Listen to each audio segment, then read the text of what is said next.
My friends,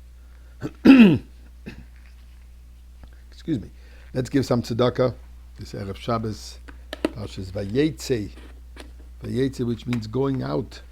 Yaakov went out. Let's all hope we're all going to go out of this exile. And this is what we're praying. The hostages should go out of their predicament, all of them.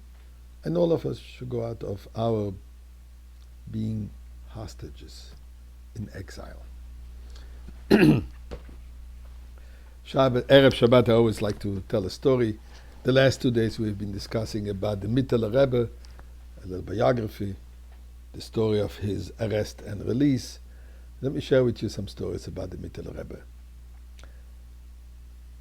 The Mitteler Rebbe was, from one side, very much involved with the people in a very concrete manner, helping people, finding livelihood, and so on. But at the same time, in his own life, he was kind of detached of the reality of this world, lived in a different world, a world of spirituality, to the point that his nephew, future son-in-law, the Tzemach Tzedek, said if they would cut his finger, there would be no blood flowing. There would be Chassidic teachings flowing. So here are two interesting stories. Once, still as a young man, before he was Rebbe, his father, the Alter Rebbe, sent him on a specific mission somewhere in a town which is called Orsha. A mission was for the benefit of the local community. And this was during the festival of Purim. Obviously, he went to Shul to listen to the reading of the Megillah. It used to be the custom that people who would listen to the Megillah reading, they would give a few kopkis, as we say, a few pennies, to the Balkoire, to the one who read the Megillah. And the Mitteler Rebbe, as Rabbi Dov Ber, did the same. And he placed 5 ruble note in the dish, which was a huge amount compared to what most people would give. Because the whole community together wouldn't amount to this amount.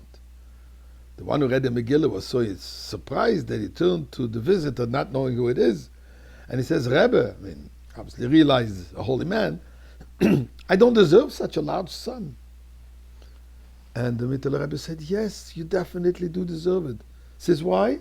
Because I heard you reading a marvelous story that I never heard. To me, it's a brand new story. The explanation to that was, obviously he read the Megillah before, but he would always hear his father reading the Megillah. When his father read the Megillah and he heard it, he heard a different story. He didn't hear a story of a king and his wife and a plot. He heard a godly story. As we know that the word Hamelach means the king of the universe, that's what the Mitteler Rebbe heard. But when a simple person read it, he heard it in a simple way. He said, wow, that's an amazing story. And for such a beautiful story, you deserve a big sum.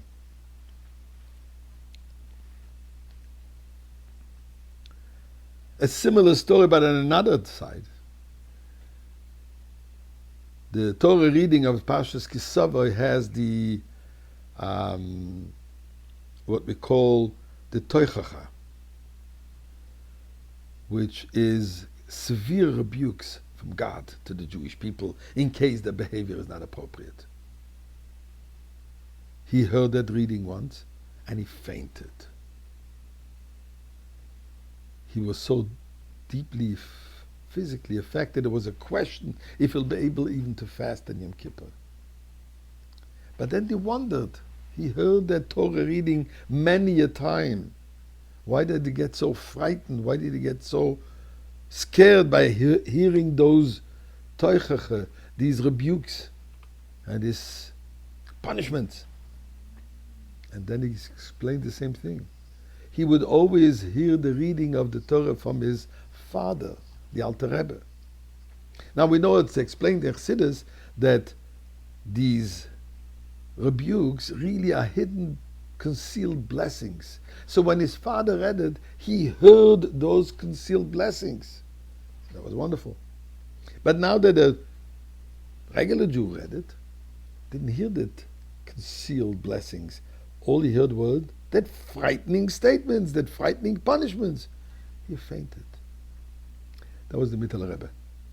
He lived looking at another person. He looked at simple needs that this person had. But in his own life, he lived in a totally different dimension. Now this dimension is what we're all going to live with the coming of Mashiach. So Rabbeinu Shalom, Vayetze, let us all go out of Galus and enter the Beis Hamikdash still before Shabbos.